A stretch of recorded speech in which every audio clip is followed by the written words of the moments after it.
Thailand is known for its tangled overhead wiring. Most of the cables in this tangle are internet cables, not electrical cables. Despite this tangle, power outages are rare. The most common outages are brief interruptions that last only a few seconds.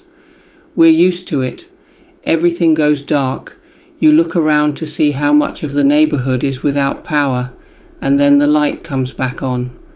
Such outages can't be handled by a generator, which takes just seconds to react and start up. But larger outages that last hours, which are rare, are. Still, I wanted to be independent of the power supply, so I bought a generator and had it installed by a generator supplier. This generator consists of a diesel engine that is simply started with a starter motor connected to a battery and which drives an alternator that generates electricity.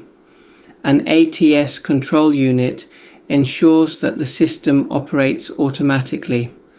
An automatic transfer switch is an intelligent electrical device that automatically switches a facility's power load between the primary utility power source and a backup generator during an outage, ensuring seamless power continuity without manual intervention.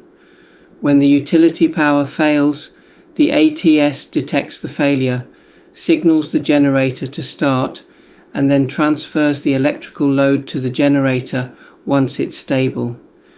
When utility power is restored, the ATS safely switches the load back and signals the generator to shut down. To calculate the size of the generator, you must make a list of all the appliances and devices you want to power during an outage.